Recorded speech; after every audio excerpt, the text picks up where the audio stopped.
অর্গানাইজেশনে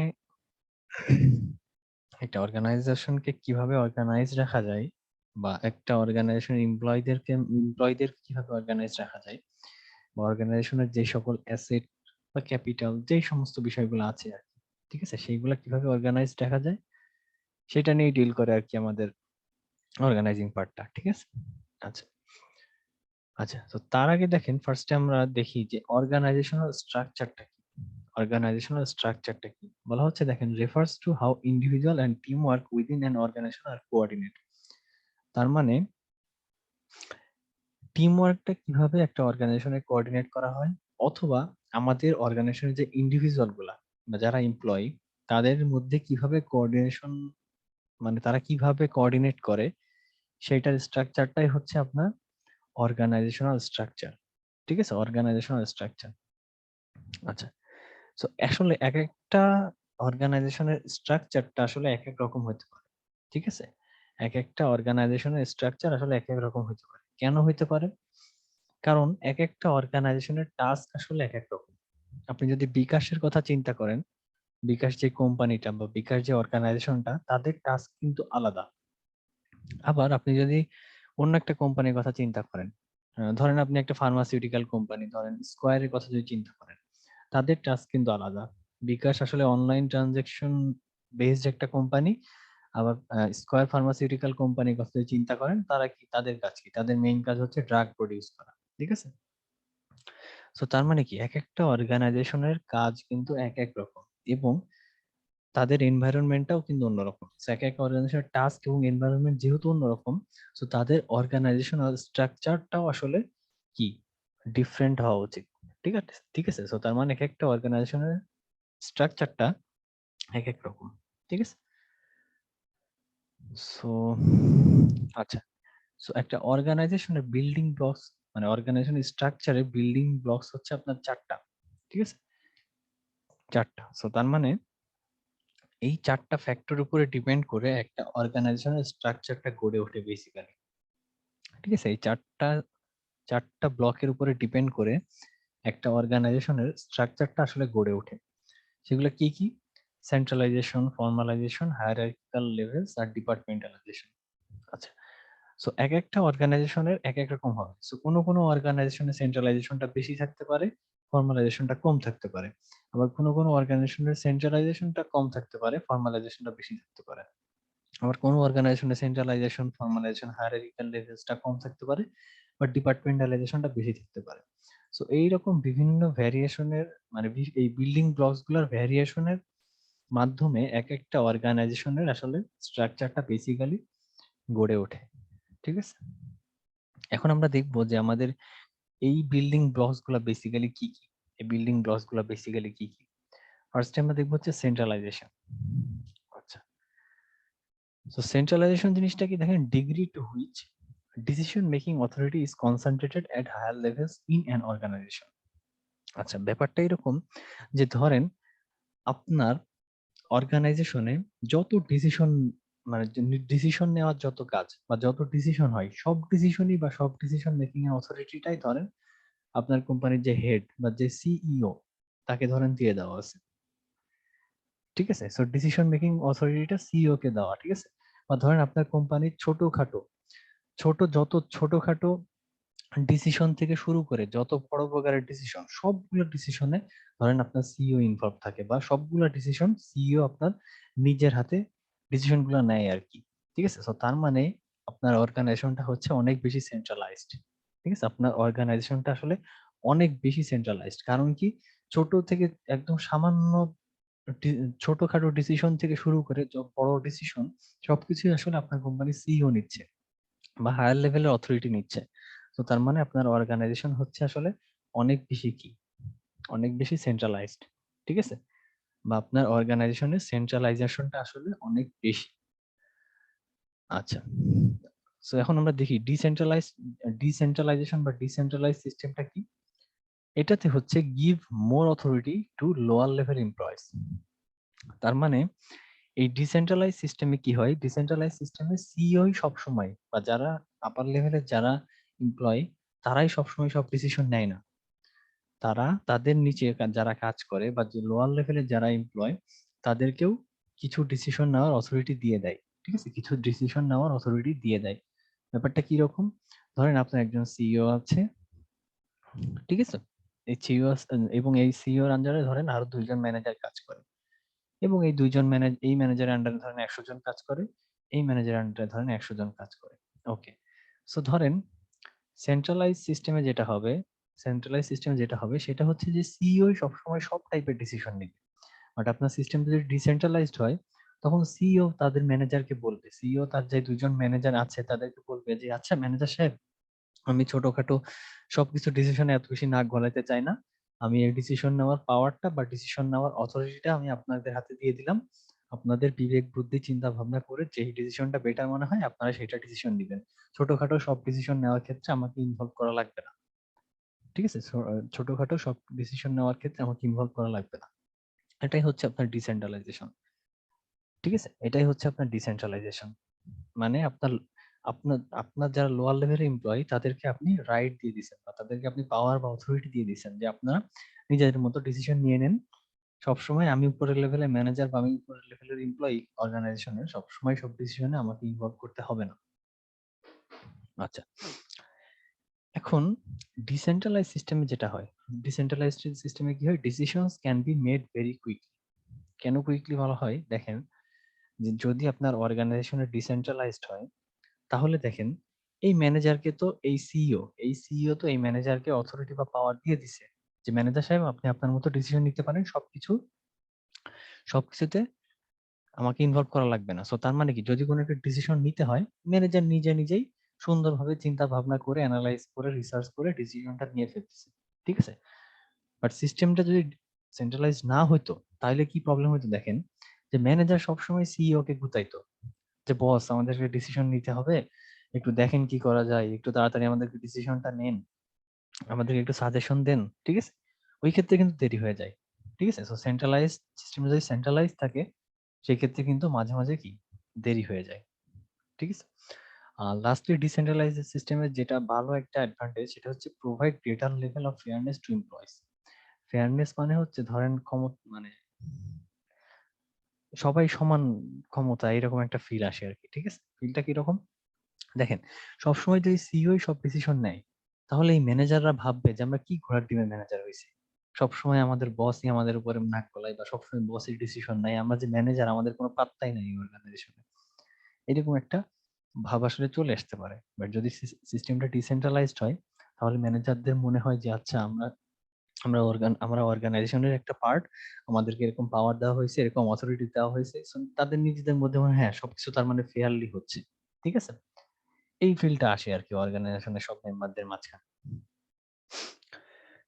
আচ্ছা, এখন দেখি সেন্ট্রালাইজ সিস্টেমে কি হয়। সেন্ট্রালাইজ সিস্টেমে বললাম যে আপনার যে একদম টপ লেভেলের অথরিটি, সব ডিসিশন নেওয়ার ক্ষমতা সেই টপ লেভেলের অথরিটি থেকে দিয়ে দেওয়া হয়। বাট এই সেন্ট্রালাইজ সিস্টেমে একটা প্রবলেম আছে। সেন্ট্রালাইজ সিস্টেমের মেইন প্রবলেম যেটা, সেটা হচ্ছে ধরেন এটা হচ্ছে আপনার সিইও, এটা সিইও। সো এই সিইওর আন্ডারে ধরেন 2জন সিনিয়র ম্যানেজার, এই সিনিয়র ম্যানেজারদের আন্ডারে ধরেন প্রত্যেক সিনিয়র ম্যানেজারের আন্ডারে ধরেন 2জন করে জুনিয়র ম্যানেজার। ঠিক আছে, প্রত্যেক সিনিয়র ম্যানেজারের আন্ডারে ধরেন 2জন করে জুনিয়র ম্যানেজার। আচ্ছা, আর এই জুনিয়র ম্যানেজারদের আন্ডারে ধরেন 100 জন করে এমপ্লয়ি কাজ করে। ঠিক আছে, প্রত্যেকটা জুনিয়র ম্যানেজারের আন্ডারে ধরেন 100 জন করে এমপ্লয়ি সুপারভিশনের দায়িত্ব দেওয়া হয়েছে। আচ্ছা, এখন ধরেন এই 100 জন এমপ্লয়ি কোনো একটা ডিসিশন নিতে হবে, বা এই 100 জন এমপ্লয়ি কোনো এক কাজ করতে করতে বা তাদের রেগুলার টাস্ক করতে করতে ধরেন একটা প্রবলেম ফেস করছে। প্রবলেম ফেস করার পর তাদেরকে একটা ডিসিশন নিতে হবে। এখন এই এমপ্লয়ীদেরকে তো আর ক্ষমতা দেওয়া হয়নি ধরেন ডিসিশন নেওয়ার। সো তারা কি করবে, তারা তাদের জুনিয়র ম্যানেজারকে রিপোর্ট করবে যে বস আমরা এরকম একটা ডিসিশন নিতে হবে, আপনার মতামত কি? ঠিক আছে, এখন জুনিয়র ম্যানেজারকেও ধরেন ক্ষমতা পাওয়ার দেওয়া হয়। সো জুনিয়র ম্যানেজারও ডিসিশন নিতে পারবে না। জুনিয়র ম্যানেজার সিনিয়র ম্যানেজারকে রিপোর্ট করবে যে বস আমার এমপ্লয়িরা এরকম একটা প্রবলেম ফেস করছে, একটা ডিসিশন নিতে হবে, সো আপনার মতামত জানান। সিনিয়র ম্যানেজারও কিন্তু ডিসিশন নিতে পারবে না সেন্ট্রালাইজ সিস্টেমে। সো সে তার সিইও কে রিপোর্ট করবে। ঠিক আছে? সো তার মানে কি আলটিমেটলি কি হচ্ছে, আলটিমেটলি এই ডিসিশন নেওয়ার অথরিটিটা কাকে দেওয়া হচ্ছে, এই সিইও কে দেওয়া হচ্ছে। বাট এখন একটা জিনিস চিন্তা করেন, সেটা হচ্ছে যে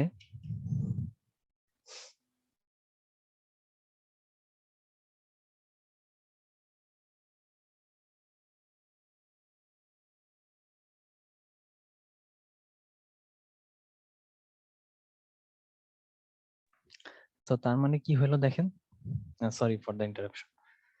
আচ্ছা, তো তার মানে কি দেখেন, তার মানে এখন একটা জিনিস দেখেন, সেটা হচ্ছে যে এই যে এমপ্লয়িরা যে প্রবলেমটা ফেস করছে বা তাদেরকে যে ডিসিশনটা নিতে হবে, এই ডিসিশনটা প্রবলেমটা কি ছিল বা প্রবলেমটা কি জন্য হয়েছে, এইটা কি এই সিইও এত ভালোভাবে বুঝতে পারবে বা ভিতরে মানে ইনার ইনার সাইডটা কি দেখতে পারবে বা ওই প্রবলেমটা কি ভালোভাবে রিয়েলাইজ করতে পারবে সিইও? কারণ সিইও তো আসলে ফিল্ডে কাজই করে না, ঠিক আছে, ফিল্ডে কাজই করে না, বাট তাকে ডিসিশন নেওয়ার দায়িত্ব দেওয়া হয়েছে, ঠিক আছে। সো এই ডিসিশনটা সবচেয়ে ভালো নিতে পারবে কে বলেন তো? এই ডিসিশনটা সবচেয়ে ভালো নিতে পারতে হচ্ছে আপনার জুনিয়র ম্যানেজার। কারণ কি জুনিয়র ম্যানেজার আসলে দেখতেছে যে এমপ্লয়িরা কোথায় কখন কিভাবে কি কাজ করতেছে, বাট সিইও তো আসলে মানে ভিতরের বা ইনার সাইডটা আসলে নাই, ঠিক আছে। সো এইটা কিন্তু একটা প্রবলেম। সো সিইও যদি এই ক্ষেত্রে ডিসিশন নেয়, সেটা কিন্তু একটা ইনএফিশিয়েন্ট ডিসিশন হইতে পারে, ঠিক আছে, সেটা যদি কিন্তু একটা ইনএফিশিয়েন্ট ডিসিশন হইতে পারে। সো এটা একটা প্রবলেম সেন্ট্রালাইজ সিস্টেমে। আচ্ছা, বাট ধরেন আপনার এই যে অর্গানাইজেশনটা, এটা অর্গানাইজেশনের ধরেন হায়ারার্কি, ঠিক আছে, আপনার এই অর্গানাইজেশনটা ধরেন গত 20 বছর ধরে রানিং, ঠিক আছে, আপনার এই অর্গানাইজেশনটা ধরেন গত 20 বছর ধরে রানিং। 20 বছর ধরে রানিং বলতে যে ধরেন গত 20 বছর ধরে আপনার একই সিইও, একই সিনিয়র ম্যানেজার, একই জুনিয়র ম্যানেজার বা এমপ্লয়িরা একই। এই ক্ষেত্রে কিন্তু সিইওর একটা মানে আইডিয়া আছে আর কি, যে কোথায় কাজ কখন কিভাবে হয়, ঠিক আছে। তার মানে আসলে অর্গানাইজেশনটা আসলে স্টেবল, যেহেতু 20 বছর ধরে তারা সবাই একই সাথে একই একই অর্গানাইজেশনে কাজ করতেছে। তো তার মানে কি এনভায়রনমেন্টটা মোটামুটি স্টেবল, ঠিক আছে, এনভায়রনমেন্টটা মোটামুটি স্টেবল। তো তার মানে কি, তার মানে হচ্ছে এই সিইও কিন্তু ইনার সাইড মানে ভিতরের খবর সম্পর্কে মোটামুটি আইডিয়া আছে আর কি।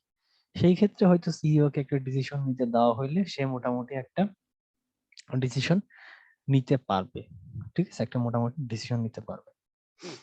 আচ্ছা, এখন আমাকে একটা জিনিস বলেন, সেটা হচ্ছে যে একটা অর্গানাইজেশনে আমরা কোন সিস্টেমটা ফলো করা উচিত, ডিসেন্ট্রালাইজড নাকি সেন্ট্রালাইজড, নাকি আপনারা সবাই হারিয়ে গেছেন?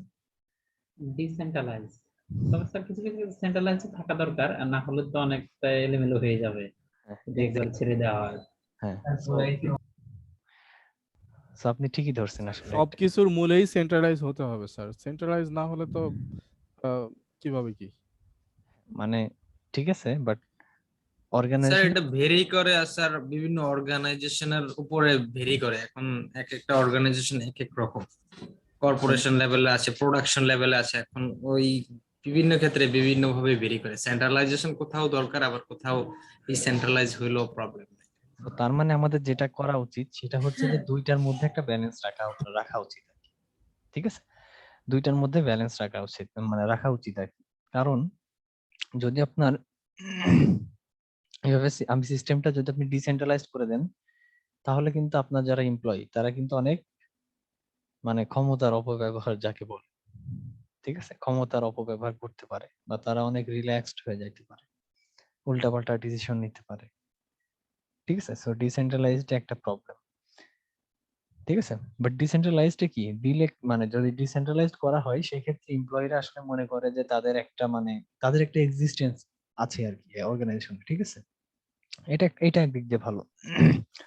স্যার আবার ডিসেন্ট্রালাইজেশনের কিছু প্রবলেম আছে, যেমন আপনি মানে এটা হচ্ছে যে অর্গানাইজেশন লেভেল, যেমন বাংলাদেশ পুলিশ বা যদি কোনো এই পলিটিক্যাল পার্টি ধরুন, এক্ষেত্রে দেখা যাচ্ছে যে ওইখানে একদম সেন্ট্রালাইজ থেকে সবকিছু নিয়ন্ত্রণ করা হয় না, ঠিক আছে। ওটা তো তো ওইখানে অর্গানাইজেশন দেখ না। না না, স্যার তো একটা কোম্পানি ভিত্তিক বলতেছেন, অর্গানাইজেশন এখন অর্গানাইজেশন অনেক ধরনের, কিন্তু ওইখানে যে ডিসেন্ট্রালাইজেশন হচ্ছে ওইখানে কিন্তু প্রবলেম হচ্ছে।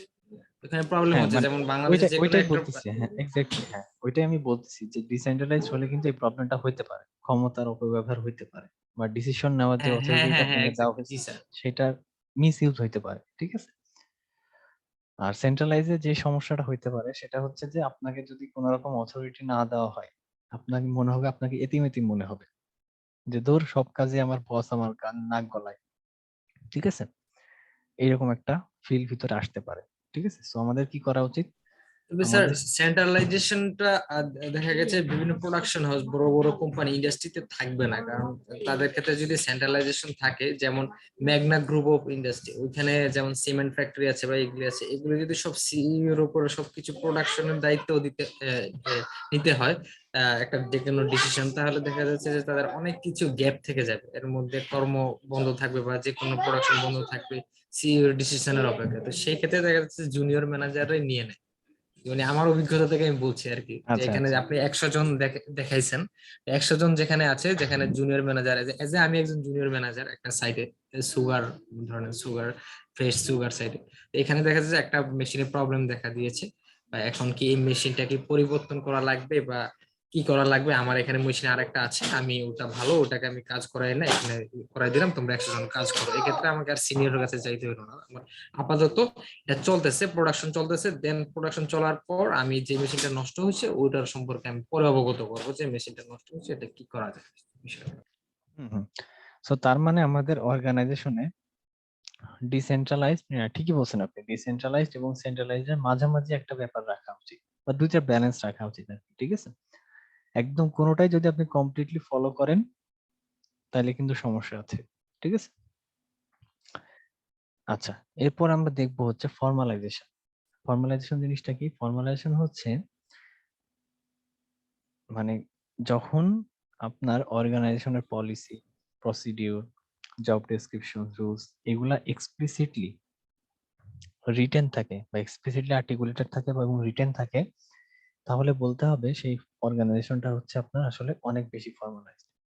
ঠিক আছে, সো ধরেন আপনি হচ্ছে প্রত্যেকটা এমপ্লয়ি, আপনার অর্গানাইজেশনের প্রত্যেকটা এমপ্লয়ির জব ডেসক্রিপশন আপনি একটা মানে ফর্মাল ডকুমেন্টেশন আকারে লিখে দিয়েছেন। ঠিক আছে, এবং ওই মেম্বাররা শুধুমাত্র ওই ডকুমেন্টেশনটাই ফলো করে। ঠিক আছে, ওই মেম্বাররা শুধুমাত্র ওই ডকুমেন্টেশনটাই ফলো করে। তার মানে কি, তাদেরকে ডকুমেন্টে বা তাদেরকে যেটা লিখে দেওয়া হয়েছে তারা সবসময় ওই জিনিসটাই ফলো করে। সো যদি কোনো অর্গানাইজেশনের পলিসিটা এরকম হয় যে তার policy, procedure, job description, rules সবকিছুই যদি এরকম রিটেন ডকুমেন্টেড আকারে থাকে, ডকুমেন্টেশনের মধ্যে থাকে, এবং সেগুলো যদি স্ট্রিক্টলি ফলো করা হয়, তার মানে বলতে হবে ওই অর্গানাইজেশনটা আসলে অনেক বেশি ফর্মালাইজড। ঠিক আছে, তাহলে বলতে হবে ওই অর্গানাইজেশনটা অনেক বেশি ফর্মালাইজড। ঠিক আছে, আপনি প্রতিদিন ধরেন আপনার এইরকম একটা ডকুমেন্টেশন দেওয়া হলো যে আপনি সকালে 8টায় অফিসে যান, 5টার সময় অফিস থেকে আসেন। সেই 8টা টু 5টা আপনি কি করবেন, এগুলো যদি আপনাকে এরকম ডকুমেন্টেশন আকারে দেওয়া হয় এবং আপনাকে যদি এগুলো স্ট্রিক্টলি ফলো করতে হয়, তো তার মানে আপনার অর্গানাইজেশন হচ্ছে অনেক বেশি ফর্মালাইজড। ঠিক আছে, অনেক বেশি মানে অনেক বেশি ফর্মালাইজড। বা ধরেন আপনার প্রবলেমের সলিউশনের জন্য আপনার ধরেন একটা ডকুমেন্টেশন আছে। ঠিক আছে, কিরকম ডকুমেন্টেশন? যে ওই ডকুমেন্টেশন ধরেন লেখা আছে যে যদি আপনি প্রবলেম 1 ফেস করেন অর্গানাইজেশনে কখনো, আপনাকে এই স্টেপ গুলো ফলো করতে হবে। আপনি যদি প্রবলেম 2 ফেস করেন, আপনাকে এই স্টেপ গুলো ফলো করতে হবে। এগুলো সবকিছু লিখিত এবং ডকুমেন্টেড আকারে আছে। তো তার মানে আপনার অর্গানাইজেশন হচ্ছে অনেক বেশি ফর্মালাইজড। আচ্ছা, সো দেখি এর বৈশিষ্ট্য মানে সুবিধা বা অসুবিধাগুলো কি কি ফর্মালাইজেশন। ফার্স্ট যেটা সেটা হচ্ছে দেখেন, it makes employee behaviour more predictable. ঠিক আছে, মোর প্রেডিক্টেবল। কেন প্রেডিক্টেবল? যে কি বললাম, যে তার মানে যেহেতু আপনার একটা ডকুমেন্ট দিয়ে দিচ্ছেন আপনার এমপ্লয়ীদেরকে, তো তার মানে কি, তারা কি করবে আর তারা কি করতেছে এগুলো আপনি খুব ভালো করেই জানেন, বা আপনি প্রেডিক্ট করতে পারেন। কারণ কি, তারা তো আসলে ডকুমেন্টটাই ফলো করবে, তারা তো আসলে বেসিক্যালি ডকুমেন্টটাই ফলো করবে। তো তার মানে আপনি আসলে জানেন যে তাদের বিহেভিয়ার কিরকম হবে বা তারা কি করতেছে, এটা আপনি খুব ভালো করে জানেন। কারণ কি, তারা ডকুমেন্ট ফলো করতেছে আর ডকুমেন্ট তো আপনার কাছে আছে, তো আপনি জানেন যে তারা কি করতেছে বা কিভাবে করতেছে। আচ্ছা আচ্ছা, এটা এটা আরেকটা ক্যারেক্টারিস্টিক্স হচ্ছে আপনার যে ধরেন এমপ্লয়ি নাম্বার 1, এমপ্লয়ি নাম্বার 2, দুইজনই ধরেন প্রবলেম 1-এ পড়ছে, আপনার অর্গানাইজেশনে প্রবলেম 1-এ পড়ছে। সো তারা এখন সলিউশনের দিকে কিভাবে আগাবে?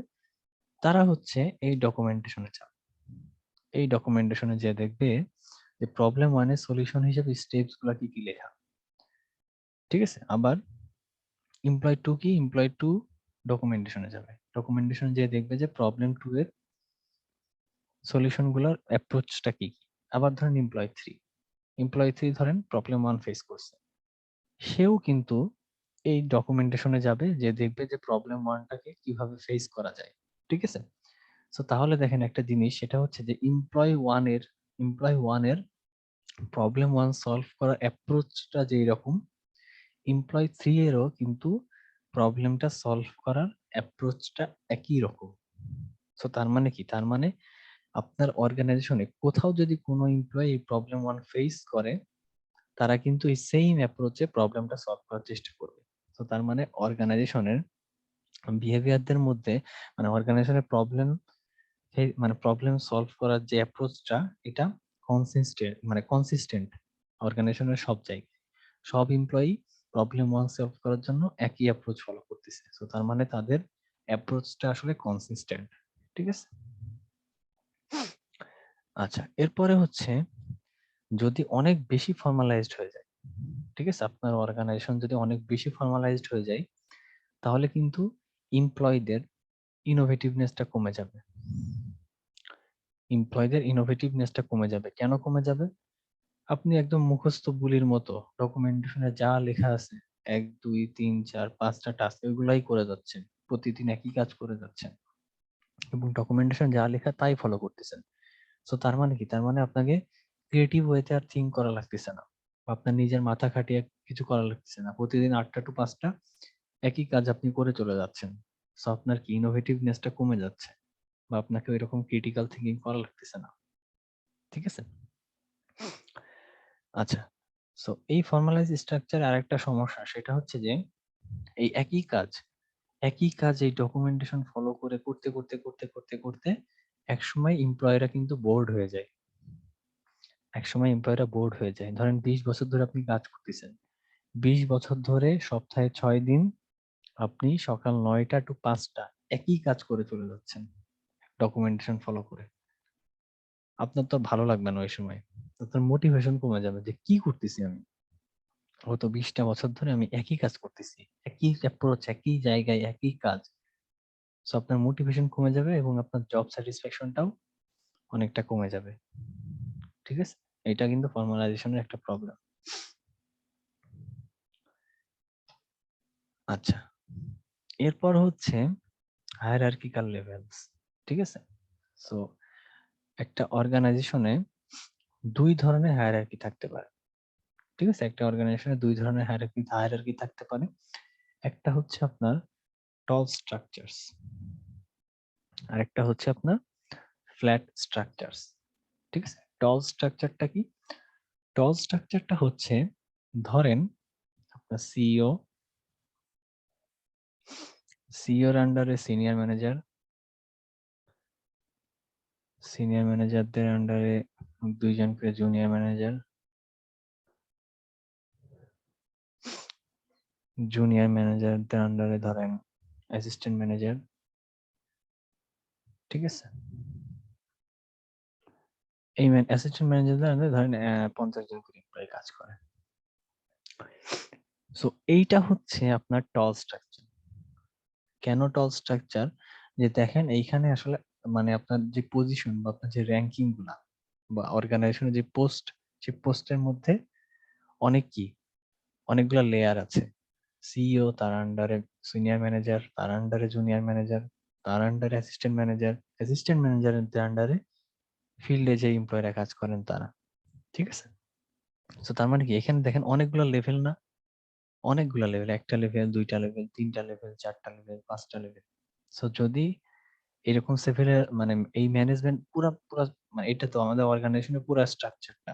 সো পুরা স্ট্রাকচারে যদি এরকম অনেকগুলো লেয়ার বা লেভেল থাকে, তার মানে ওইটা হচ্ছে আপনার টল স্ট্রাকচার ফলো করতেছে। ঠিক আছে, টল স্ট্রাকচার ফলো করতেছে। বাট আপনি যদি এইরকম করেন যে আপনার সিইওর আন্ডারে জাস্ট 2 জন ম্যানেজার, সিইওর আন্ডারে 2 জন ম্যানেজার এবং প্রত্যেক ম্যানেজারের আন্ডারে 100 জন করে এমপ্লয়, এটা হচ্ছে আপনার কি ফ্ল্যাট স্ট্রাকচার। ঠিক আছে, এটা হচ্ছে আপনার ফ্ল্যাট স্ট্রাকচার। কারণ কি, কারণ আপনার লেয়ার বা আপনার যে লেভেল গুলো, এই লেভেল গুলো অনেক কম। সিইও, সি এর পরে ম্যানেজার, ম্যানেজারের পরে ফিল্ডার ওয়ার্কার। ঠিক আছে, সো এইটা হচ্ছে আপনার ফ্ল্যাট স্ট্রাকচার। টল স্ট্রাকচার, কারণ কি, টল হচ্ছে দেখেন আপনার লেয়ারটা অনেক বেশি টল, আপনার যে হায়ারার্কিটা, এই হায়ারার্কিটা অনেক বিশাল। বাট ফ্ল্যাট স্ট্রাকচারে আসলে এতগুলো হায়ারার্কি থাকে না। ঠিক আছে, এটাই হচ্ছে আপনার ফ্ল্যাট আর টল স্ট্রাকচারের মধ্যে মেইন ডিফারেন্স। আচ্ছা, এইখানে টল স্ট্রাকচারের একটা অ্যাডভান্টেজটা হচ্ছে যে একটা ম্যানেজারের আন্ডারে, ঠিক আছে, একটা ম্যানেজারের আন্ডারে আসলে অনেক কম সংখ্যক এমপ্লয়ি থাকে। ঠিক আছে, একটা ম্যানেজারের আন্ডারে অনেক কম সংখ্যক এমপ্লয়ি থাকে, এবং টল স্ট্রাকচারের কথা বলতেছি, একটা ম্যানেজারের আন্ডারে কম সংখ্যক এমপ্লয়ি থাকে, এবং ওই এমপ্লয়ীদেরকে খুব ভালোভাবে ওই ম্যানেজার সুপারভাইজ বা মনিটর করতে পারে। কিভাবে? দেখেন, এখানে অ্যাসিস্ট্যান্ট ম্যানেজারের আন্ডারে 50 জন। ঠিক আছে, সো 50 জনকে কিন্তু অনেক ভালোভাবে সে সুপারভাইজ করতে পারবে। অ্যাসিস্ট্যান্ট ম্যানেজার অনেক ভালোভাবে সুপারভাইজ করতে পারবে বা তাদেরকে দিক নির্দেশনা দিতে পারবে। আবার এই জুনিয়র ম্যানেজারের আন্ডারে মাত্র 2 জন অ্যাসিস্ট্যান্ট ম্যানেজার। সো একজন জুনিয়র ম্যানেজারের আন্ডারে 2 জন অ্যাসিস্ট্যান্ট ম্যানেজার। সো ওই 2 জনকে সুপারভাইজ করা বা মনিটর করা আসলে খুব একটা টাফ বিষয় না। ঠিক আছে, সো তাদেরকে খুব ভালোভাবে সুপারভাইজ করতে পারবে। বাট এই যদি আপনি ফ্ল্যাট স্ট্রাকচারে আসেন, ফ্ল্যাট স্ট্রাকচারে ধরেন এই একটা ম্যানেজারের আন্ডারে 100 জন এমপ্লয়ি। এই 100 জনকে সুপারভাইজ করা, 100 জনকে সুপারভাইজ করা কিন্তু একটু টাফ ব্যাপার। ঠিক আছে, কখন কে কোথায় কি করতেছে বা কোথায় যাচ্ছে, কে কোথায় কন্ট্রিবিউট করতেছে, ঠিক আছে, এইগুলা কিন্তু এত একজন ম্যানেজারের আন্ডারে যদি এত এমপ্লয়ি থাকে, সো এটা হ্যান্ডেল করা বা এটা সুপারভাইজ করা কিন্তু একটু টাফ। ঠিক আছে, আচ্ছা, সো এটা গেল হচ্ছে আপনার হায়ারার্কিক্যাল লেভেল। এরপর আসে হচ্ছে আপনার ডিপার্টমেন্টালাইজেশন। ঠিক আছে, এরপর আসে হচ্ছে আপনার ডিপার্টমেন্টালাইজেশন মানে কি, আপনার অর্গানাইজেশনে ডিপার্টমেন্টে ভাগ করা। ঠিক আছে, ডিপার্টমেন্টে ভাগ করা। আচ্ছা, সো ডিপার্টমেন্টটা কি কি টাইপের হতে পারে? একটা ডিপার্টমেন্টালাইজেশন হইতে পারে আপনার ফাংশনাল স্ট্রাকচারের উপরে, আরেকটা ডিপার্টমেন্টালাইজেশন হইতে পারে আপনার ডিভিশনাল স্ট্রাকচারের উপরে। ঠিক আছে, আচ্ছা, সো যখন আপনি ফাংশনাল স্ট্রাকচারের উপরে বেস করে ডিপার্টমেন্টালাইজেশন করবেন, এইটার মানে হচ্ছে আপনি যে ডিপার্টমেন্ট গুলো রাখবেন, ঠিক আছে, আপনি যে ডিপার্টমেন্ট গুলো রাখবেন, সেই ডিপার্টমেন্টে যারা থাকবে তারা আসলে একই টাইপের কাজ করবে, আচ্ছা, সো আপনি ধরেন ফাংশনাল স্ট্রাকচারের বেসিসে ডিপার্টমেন্টালাইজেশন করলেন, এবং আপনার ডিপার্টমেন্ট গুলোর নাম হচ্ছে marketing department, manufacturing department, finance department, accounting department, human resource department, IT department. ঠিক আছে, তো এখন এই মার্কেটিং ডিপার্টমেন্টে যারা থাকবে তারা সবাই আসলে মার্কেটিং এরই কাজ করবে। ম্যানুফ্যাকচারিং ডিপার্টমেন্টে যারা থাকবে তারা সবাই ম্যানুফ্যাকচারিং এর কাজই করবে। যারা ফিনান্স ডিপার্টমেন্টে থাকবে তারা সবাই ফিনান্স ডিপার্টমেন্টেরই কাজ করবে। তো তার মানে কি, এই ম্যানুফ্যাকচারিং ডিপার্টমেন্ট বা এই মার্কেটিং ডিপার্টমেন্ট বা এই ফিনান্স ডিপার্টমেন্ট, এই ডিপার্টমেন্টে যেই এমপ্লয়িরা বা যে মেম্বাররা, তাদের ফাংশন আসলে সেম, তারা আসলে সেম টাইপের রোল প্লে করে, তারা সবাই ফিনান্স নিয়ে কাজ করে বা তারা সবাই মার্কেটিং নিয়ে কাজ করে। ঠিক আছে, সো তার মানে কি, মার্কেটিং ডিপার্টমেন্টে যারা কাজ করে তারা আসলে মার্কেটিং স্পেশালিস্ট, যারা ফিনান্স ডিপার্টমেন্টে কাজ করে তারা আসলে ফিনান্স স্পেশালিস্ট, বা তারা যদি ফিনান্স স্পেশালিস্ট নাও থাকে, অনেকদিন টানা ধরেন 5 বছর ধরে এই ফিনান্স ডিপার্টমেন্টে কাজ করতে করতে তারা একসময় স্পেশালাইজড হয়ে যাবে। ঠিক আছে, সো তারা ফিনান্স স্পেশালিস্ট হয়ে যাবে।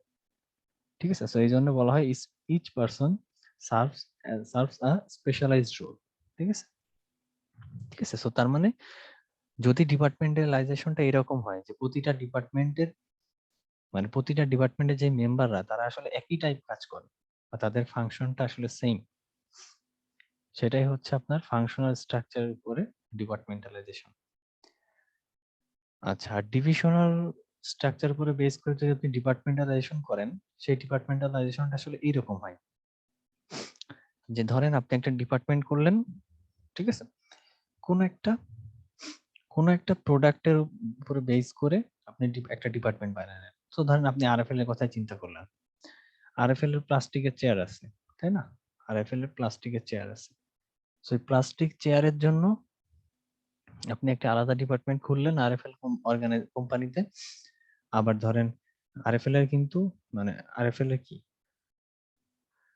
আরএফএল এর বিভিন্ন এডিবল ফুডও আছে। ফুড আছে না, থাকার কথা না? আরএফএল এর ফুড নাই। আরএফএল আর কি কি আছে বলেন তো? সরি, প্রাণের তো এডিবল ফুডও আছে, তাই না? এটা তো অনেক কিছু। হ্যাঁ, আর ফুড জাতীয় কিছু নেই।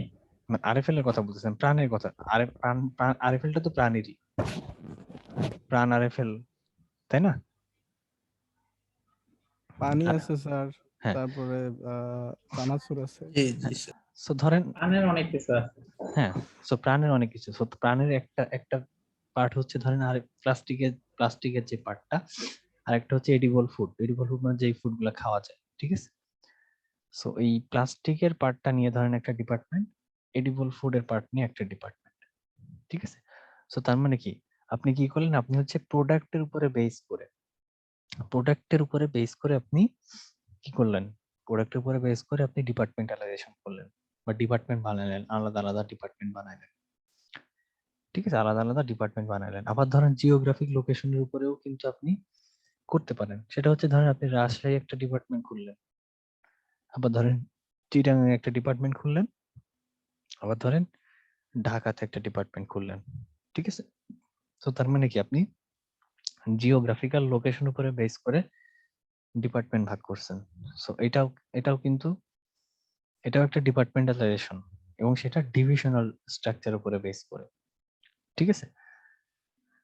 সো তার মানে এখন একটা জিনিস চিন্তা করেন, সেটা হচ্ছে যে ধরেন বান্দরবানের তো কেউ নাই আশা করি, ঠিক আছে? বান্দরবানের কিন্তু কেউ নাই। বান্দরবানের কেউ আছে? নাই মনে হয়। আচ্ছা, তো একটা জিনিস চিন্তা করেন, সেটা হচ্ছে ধরেন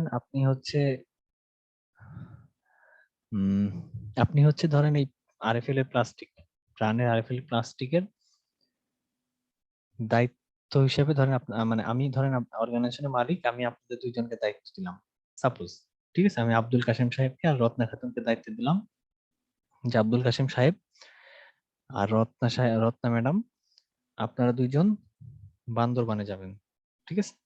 সো বান্দরবানের পাহাড়ি অঞ্চল যেগুলা, সেগুলাতে কিন্তু সিভিলাইজেশন ওই রকম ভাবে হয় নাই, ঠিক আছে? সো আমি আপনাদের দুইজনকে দায়িত্ব দিলাম যে আব্দুল সাহেব এবং রত্না ম্যাডাম দুইজন বান্দরবানে যাবেন, এবং এই আরএফএল এর প্লাস্টিকের চেয়ারের মার্কেটিং, ফিন্যান্স, অ্যাকাউন্টিং যত কাজ, বা ধরেন আমি বান্দরবানে একটা ব্রাঞ্চ খুললাম, সেই ব্রাঞ্চের পুরো দায়িত্ব আব্দুল কাশিম সাহেব আর রত্না ম্যাডামকে দিলাম, এবং এই ব্রাঞ্চের যত কাজ, মার্কেটিং এর, ফিন্যান্সের, এইচআর এর, আইটি যত কাজ, সবকিছু শুধুমাত্র এই দুইজনকেই দেওয়া হলো, ঠিক আছে? সবকিছু শুধুমাত্র এই দুইজনকেই দেওয়া হলো। সো তাইলে তার মানে কি, আব্দুল কাশিম সাহেব আর রত্না ম্যাডাম কি বিভিন্ন টাইপের কাজ করতেছে, তাই না? তারা আসলে জেনারেলিস্ট হচ্ছে, ঠিক আছে? জেনারেলিস্ট হচ্ছে। কিভাবে জেনারেলিস্ট হচ্ছে? কারণ হচ্ছে তাদেরকে সব কাজই করা লাগতেছে। মার্কেটিং এর কাজ, ফিনান্সের কাজ, অ্যাকাউন্টিং এর কাজ, আইটির কাজ, সব কাজই এই দুজনকে করা লাগতেছে। তো তার মানে আসলে তারা স্পেশালিস্ট হচ্ছে না, তারা আসলে জেনারেলিস্ট হচ্ছে। বাট ফাংশনাল স্ট্রাকচারে কি হচ্ছিল? ফাংশনাল স্ট্রাকচারে প্রতিটা ডিপার্টমেন্টের প্রতিটা মেম্বার স্পেশালিস্ট ছিল, ঠিক আছে? বা স্পেশালিস্ট হয়ে উঠতেছিল, ঠিক আছে? বাট এই ডিভিশনাল স্ট্রাকচারটা যদি আপনি ফলো করেন, তাহলে প্রত্যেকটা মেম্বার স্পেশালিস্ট না হয়ে আসলে জেনারেলিস্ট হয়ে উঠবে, ঠিক আছে? সো তার মানে তাও এক লাইনে একটু সামারাইজ করি, ডিপার্টমেন্টালাইজেশনটা দুই ভাবে হইতে পারে। একটা হচ্ছে ফাংশনাল স্ট্রাকচার উপরে বেস করে, একটা হচ্ছে আপনার ডিভিশনাল স্ট্রাকচার উপরে বেস করে। ফাংশনাল স্ট্রাকচার উপরে বেস করে যদি আপনি ডিপার্টমেন্টালাইজেশন করেন, তাহলে প্রতিটা ডিপার্টমেন্টেরই যারা মেম্বার তারা আসলে একই টাইপের কাজ করে, ঠিক আছে? সো যদি আপনার মার্কেটিং ডিপার্টমেন্ট হয়, মার্কেটিং ডিপার্টমেন্টে যারা আছেন তারা সবাই মার্কেটিং এর কাজই করবে। ফিনান্স ডিপার্টমেন্টে যারা আছেন তারা সবাই ফিনান্স নিয়েই কাজ করবে। বাট ডিভিশনাল স্ট্রাকচারটা কিভাবে হয়? কোন একটা প্রোডাক্টের উপরে বেস করে। ধরেন এই প্রাণের এডিবল ফুডের একটা প্রোডাক্ট, মানে এইটার একটা ডিপার্টমেন্ট, আবার ধরেন প্রাণের আরএফএল প্লাস্টিকের যেই পার্টটা ওইটা একটা ডিপার্টমেন্ট। তার মানে কি আমরা প্রোডাক্টের উপরে বেস করে ডিপার্টমেন্টালাইজেশন করতেছি, অথবা জিওগ্রাফিক লোকেশনের উপরেও ডিপার্টমেন্টালাইজেশন হতে পারে। যে রাজশাহীতে আপনার একটা ডিপার্টমেন্ট, চিটাগাং একটা ডিপার্টমেন্ট, ঢাকা একটা ডিপার্টমেন্ট, ঠিক আছে?